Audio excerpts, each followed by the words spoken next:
amigos, ouvintes, telespectadores deste programa da Igreja Missionária Evangélica Maranata, o programa Louvor e Mensagem.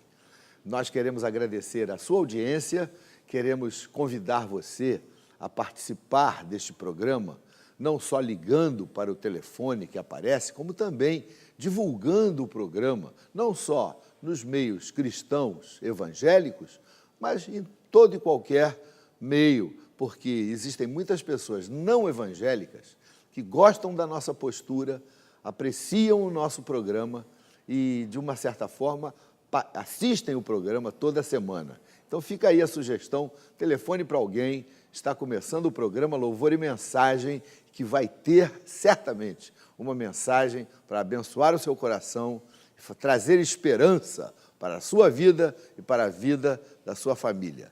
Então desligue e fique conosco, está começando o programa Louvor e Mensagem. Olá, querido, bom dia. Eu sou o pastor Davi Martins, da Igreja Maranata, na Ilha do Governador. Você está vendo algumas imagens de uma de nossas reuniões. Nós estamos situados ali na Estrada do Galeão, número 1121, na Ilha do Governador. A Maranata da Ilha é uma igreja alegre, abençoada e muito feliz. Nossos cultos acontecem sempre às quintas-feiras, às 19h30, e aos domingos, às 10h e às 6 horas da tarde. Eu quero receber você, falar com você e dar um abraço em você. E trazer uma palavra da parte de Deus para você, que pode mudar e restaurar a sua vida. Maranata, 40 anos abençoando você. Alô, amigos do programa Louvor e Mensagem. Na nossa entrevista hoje, uma situação muito especial, porque por anos ela tem sido a nossa entrevistadora. Tem entrevistado todas as pessoas que têm vindo ao programa, mas hoje ela vai ser a nossa entrevistada. Eu me refiro à pastora e à arquiteta Claudete Afonso Esteves Brito, que também é minha esposa, do qual eu me honro muito de ser marido dela. Tudo bem, Claudete? Tudo bom, Paulo. Que oportunidade de você hoje poder não só fazer algumas perguntas, mas você responder perguntas. A primeira que eu quero fazer para você, para todos os nossos telespectadores, é: quem era e quem é a Claudete? Bem, você sempre insistiu que eu desse a minha entrevista, mas eu costumava conversar e dizer: olha, Paulo, eu não tenho assim um testemunho desses testemunhos glamurosos de dizer que eu era isso, eu era aquilo, ex-isso, ex-aquilo. Ex-alcoólatras, nada. Ex-traficante. Eu sempre fui uma moça totalmente normal, nasci numa família muito especial, muito querida, meus pais me amaram, tive todas as oportunidades de estudar. Uma família de classe média. Classe média, até classe média alta. Meu pai foi um empresário e eu estudei, pude me formar. Enfim, tudo certinho, tudo tranquilo. Eu era uma jovem que eu amava a Deus, procurava ser uma jovem obediente. Então, totalmente um padrão assim que alguém pode dizer: está tudo bem, tudo certinho na vida da Claudete. E você tinha alguma crise existencial? Bem, quando chegou aquela faixa etária de 16, 17 anos, em que a gente começa a filosofar, a questionar, como eu tinha várias questões no meu coração sobre a razão de viver, a razão de ser boa, por que ser bom, por que eu estava aqui, qual o propósito, o projeto de vida que tinha para mim. Então, eu procurava ler livros de filosofia, me interessava muito por isso. E até que eu recebi um convite para ir numa reunião evangélica. Eu não recebi um convite para ir numa igreja evangélica, porque eu acho que eu teria preconceito. Ah, você tinha preconceito? Eu tinha preconceito. Embora fui criada no cristianismo, mas eu tinha preconceito contra a igreja evangélica, porque ensinavam a gente que evangélico era uma religião para as pessoas mais desfavorecidas. Os ignorantes. tolice isso, né? Mas- Como eu mas- comentei até numa outra entrevista que nós fizemos. Justamente a religião, a fé evangélica, é a fé dos países de primeiro mundo, dos países mais evoluídos e adiantados. Então, isso era uma certa pressão, vamos dizer, da sociedade daquela época, né? Você está se Para que as referindo que aos anos pessoas- 70? Isso, anos 70, para que as pessoas não frequentassem, não procurassem Porque era uma meio igreja perigoso evangélica. frequentar uma Com igreja certeza, evangélica. com Se certeza. você conhecesse, você se encantava. É verdade. Você que está nos ouvindo, você entra numa igreja evangélica equilibrada, abençoada, você vai se apaixonar pela mensagem.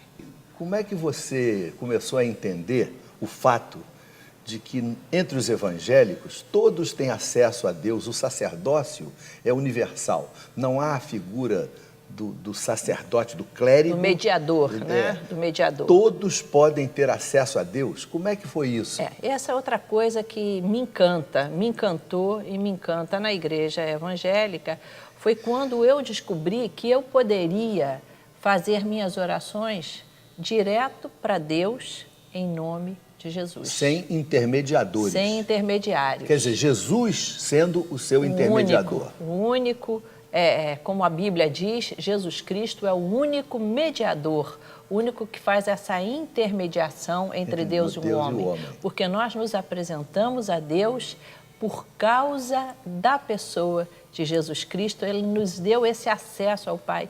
Então, isso foi algo fantástico, porque eu, como cristã, se me perguntassem assim, você quer aceitar Jesus, como é típico, às vezes, em algumas reuniões evangélicas, eu pensava, não preciso aceitar Jesus. E eu já aceitei. Eu aceito, eu acho... Eu aceito tudo Eu aceito sobre Jesus, mas eu não conhecia Jesus. Por falar nisso, quando você teve esse encontro com o Evangelho, com a Bíblia, como é que você começou a pensar, a manipular, a concluir sobre a pessoa de Jesus Cristo? Exatamente, eu percebi que eu conhecia Jesus, assim como você conhece uma figura, talvez, de um artista distante. Um artista distante, alguém... Shakespeare. Formidável, que bacana, uma pessoa boa, fez o bem, mas eu não conhecia detalhes da vida e da obra de Jesus Cristo que eu fui conhecer através da leitura da Bíblia. Porque eu também não tinha a prática da leitura da Bíblia. Aliás, não era comum que os cristãos da igreja predominante no Brasil daquela época não era comum. Hoje em dia não, já é até diferente, mas não era comum que se tivesse a leitura da Bíblia. Então, quando eu comecei a ler a Bíblia, a pessoa de Jesus Cristo me encantou. A pessoa de Jesus Cristo é apaixonante. É impossível ler os evangelhos, conhecer Jesus, seus ensinamentos, sem se tornar totalmente apaixonada por Jesus.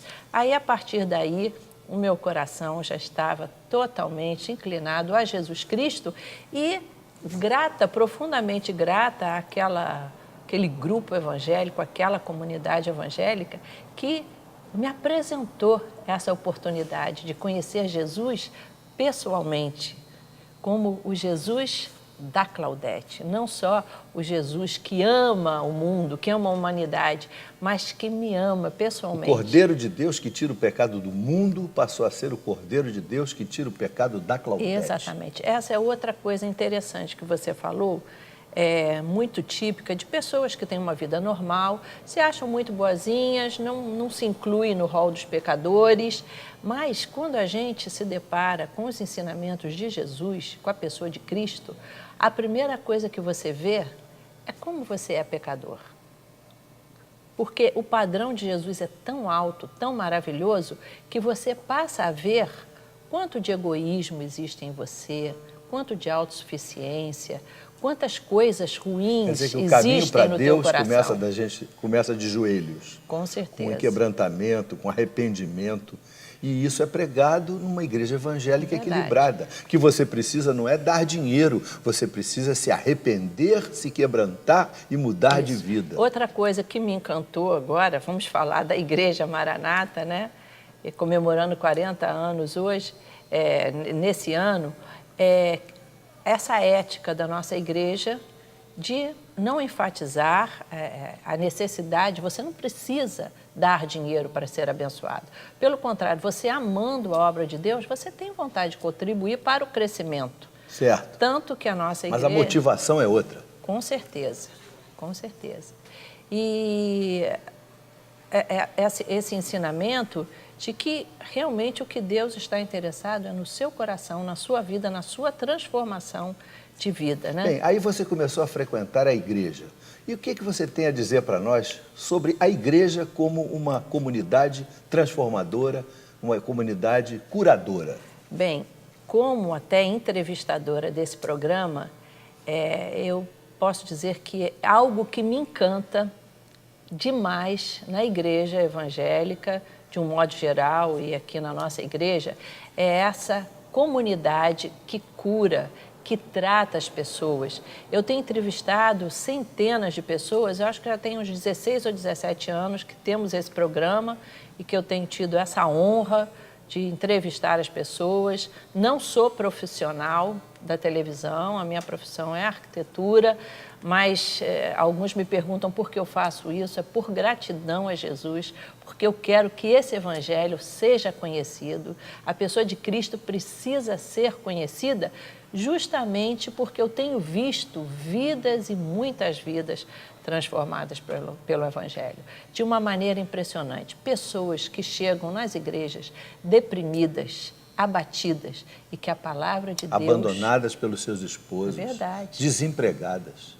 Desenganadas pelos médicos. As necessidades que trazem as pessoas para Jesus são de todas as áreas. Diversas.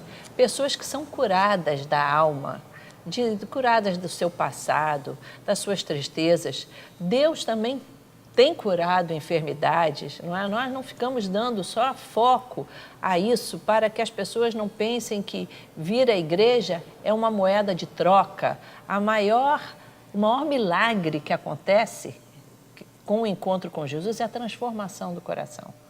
Porque a doença você cura hoje, amanhã você tem outra, um dia você vai morrer de alguma doença. É verdade. Mas o encontro com Cristo esse é para sempre. Para sempre, definitivo. Então, a igreja como ambiente de cura.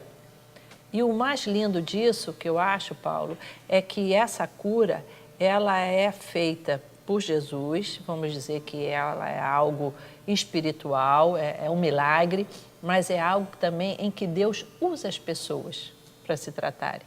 Então, a pessoa chega na igreja, ela não só escuta a mensagem do Evangelho, mas ela encontra um grupo de pessoas que a ama desinteressadamente.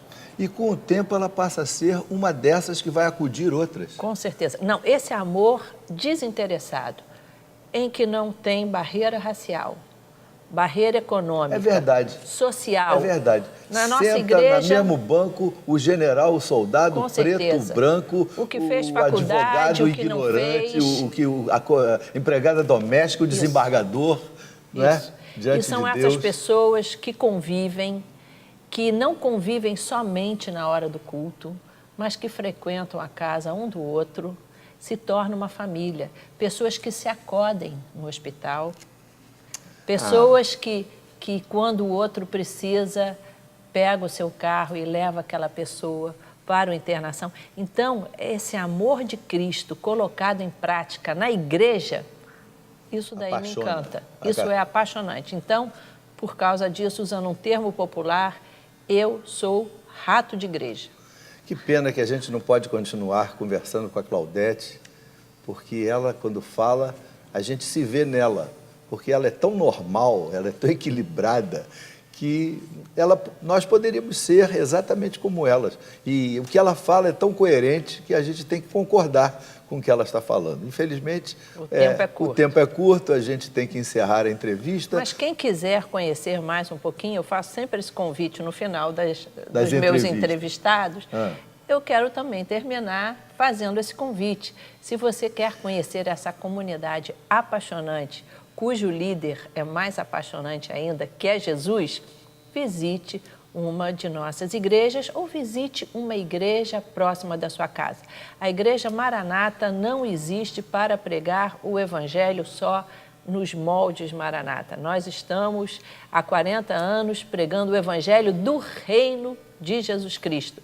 Então, você pode ter um encontro com Jesus numa igreja próxima da sua casa. Porque existem muitas igrejas éticas, Com certeza. igrejas evangélicas éticas, igreja presbiteriana, batista, Nova Vida, igreja Vida Nova, igreja Assembleia de Deus, igreja congregacional, todas essas igrejas, as igrejas tradicionais, como os batistas, os metodistas, essas igrejas, de um modo geral, falam de Jesus. Com certeza.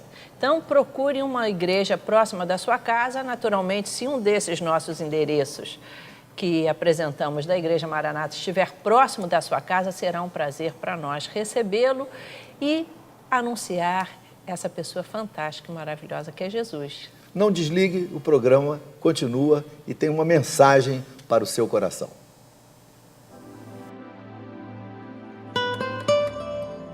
Meus amigos, quando Jesus esteve conosco, ele treinou 12 homens. Um saiu do caminho, foi colocado um outro no lugar dele. Em suma, eram 12 apóstolos.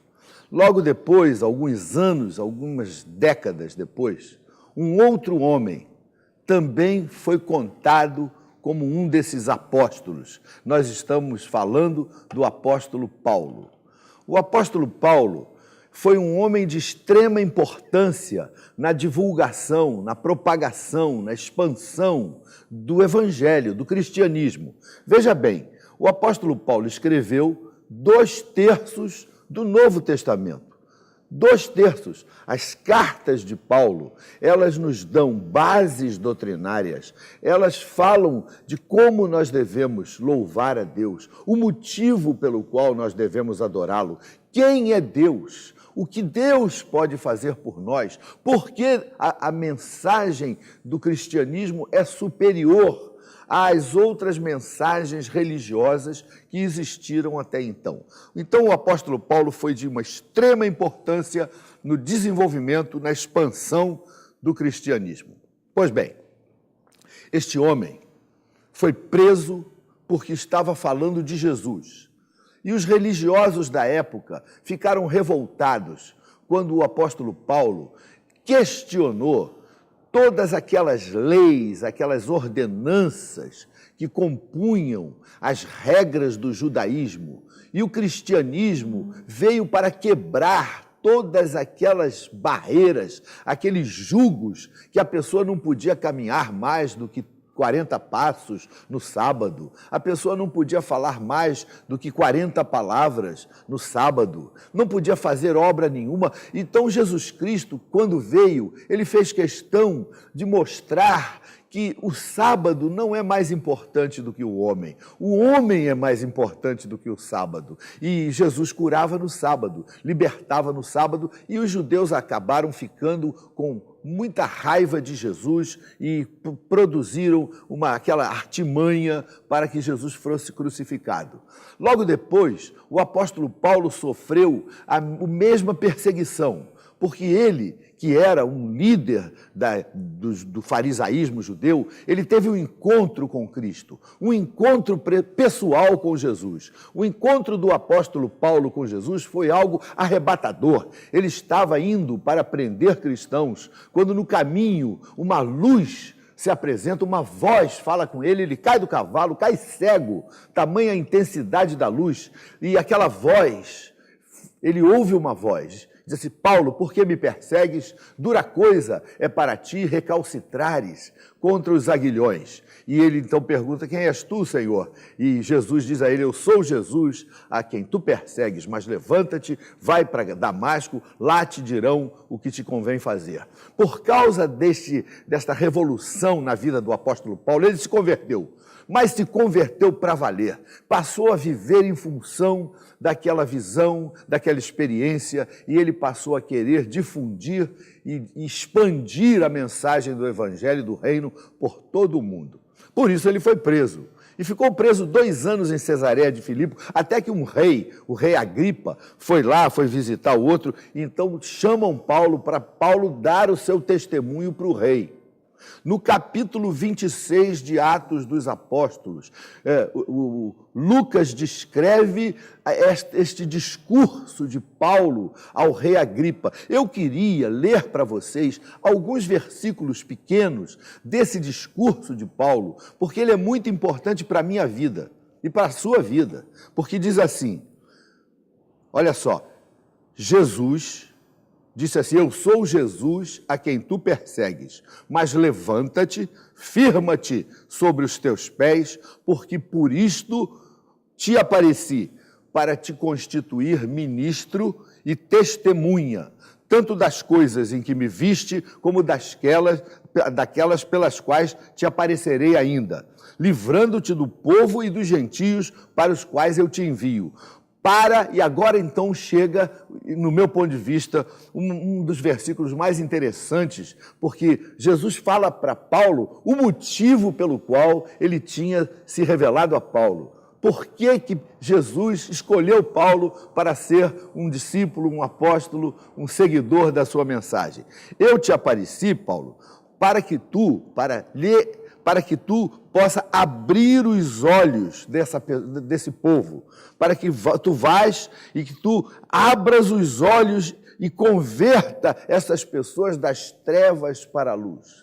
A verdadeira finalidade de uma pessoa que tem um encontro com Jesus é fazer com que essa mensagem possa ser expandida. Você, meu amigo, você, senhora, você, rapaz, se você quer ter um encontro com Cristo, não é para ficar rico, não é para ganhar dinheiro, não é para viver bem, mas é para se tornar um discípulo de Jesus. E um discípulo está interessado em fazer com que os outros também tenham essa mesma experiência. E o que acontece quando uma pessoa tem uma experiência com Jesus? Ela sai das trevas e vem para a luz.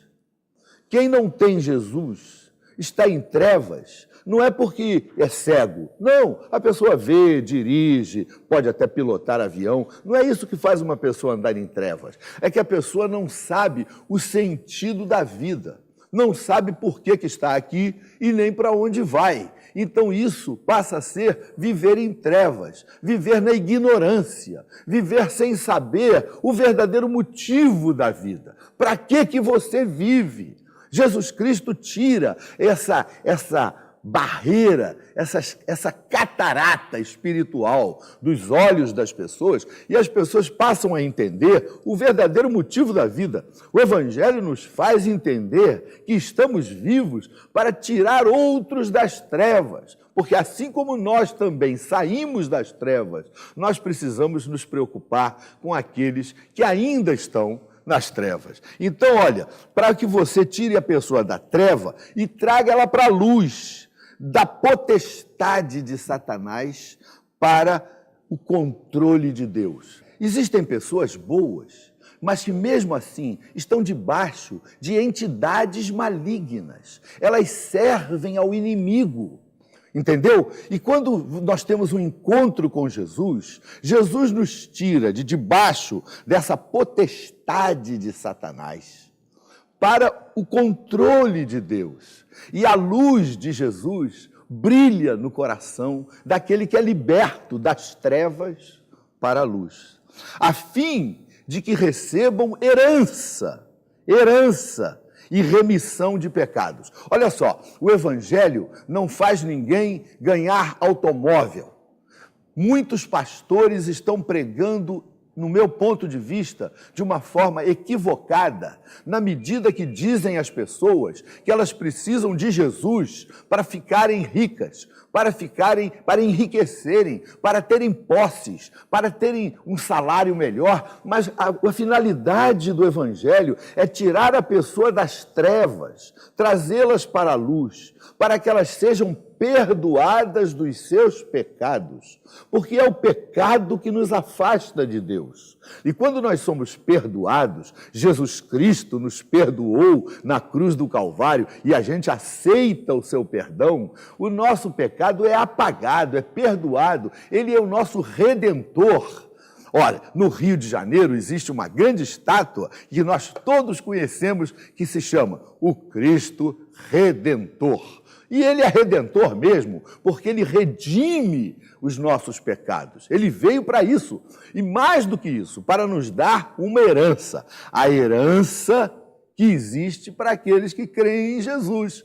E a herança não é dinheiro, a herança não é fazenda, a herança não é ter automóvel, a herança é ter paz no coração. A herança é ter alegria de poder servir a esse Jesus e entender que somos parte de uma família espiritual e que nós vivemos debaixo do controle do Espírito Santo e que temos uma vida eterna assegurada lá na glória. A morte deixa de ser aquele aguilhão difícil, aquele aguilhão tenebroso, e ninguém quer morrer, lógico, mas a morte passa a ser uma espécie assim de promoção de que você deixa de estar aqui nesse mundo e passa a viver com o Senhor Jesus Cristo na glória. Olha, meu amigo, eu quero dizer para você que Jesus Cristo ainda faz as mesmas coisas que ele fez com o apóstolo Paulo. Tirou ele das trevas para a luz e trouxe aquele homem para o reino do seu amor. E ele quer fazer isso com você também, meu filho. Por isso nós estamos aqui neste programa de televisão já há mais de 8 anos. Sempre falando nas mesmas coisas. E eu quero confessar que ao longo desses anos, milhares de pessoas ouviram esta mensagem e centenas creram no que nós estamos falando. A nossa igreja é uma igreja crescente. As pessoas chegam a cada manhã, a cada domingo, nas nossas igrejas. Nós temos 12 igrejas espalhadas no Rio de Janeiro. A cada domingo chegam pessoas que disseram: assistimos o programa, gostamos do programa, queremos fazer parte dessa família espiritual. Nós ficamos profundamente alegres com isso. Mas não é necessariamente estar na Maranata para fazer parte de uma família espiritual. Existem outras igrejas evangélicas sérias, honestas, íntegras, que pregam o evangelho com amor, pastores que são dedicados à palavra de Deus, que vivem uma vida santa. Eu me refiro a igrejas como Batista, Metodista, Assembleia de Deus, Vida Nova, Nova Vida, e Congregacional, Metodista e tantas outras igrejas sérias que não querem mercantilizar o Evangelho, transformar o Evangelho num negócio. Entendem que a mensagem do Evangelho é para o coração e fazer com que o homem mude de vida. Você que está me ouvindo nesta manhã, veja um telefone que está aparecendo aí na telinha. Esse telefone, algumas pessoas estão dispostas a orar por você, a de alguma forma ajudar você, ouvir você. Então, não se acanhe. Ligue para nós, haverá sempre alguém esperando conversar com você para valorizar aquilo que você tem a dizer. Procure estar conosco nas nossas reuniões aos domingos e durante a semana, e no próximo domingo, no próximo sábado estaremos aqui novamente falando com você, e eu quero orar com você agora, meu amigo. Vamos orar juntos? Meu Deus, meu Pai, assim como um dia tu te revelaste ao apóstolo Paulo e ele saiu das trevas e veio para a luz, saiu de debaixo do poder do inimigo, do poder satânico, foi liberto destas coisas e passou a estar debaixo do teu controle. E tu, meu Deus, perdoaste o seu pecado e deste a ele uma herança que não tem preço. Assim como tu fizeste a mesma coisa no coração de tantas pessoas ao longo dos tempos, faz isso no coração desse homem que está me ouvindo agora. Entra no seu coração, muda a sua vida, tira do seu coração as coisas que atrapalham o relacionamento com Deus, faz com que ele possa crer no Senhor Jesus e ter uma vida transformada. Eu oro em nome de Jesus. Amém. Até o próximo programa, que Deus o abençoe.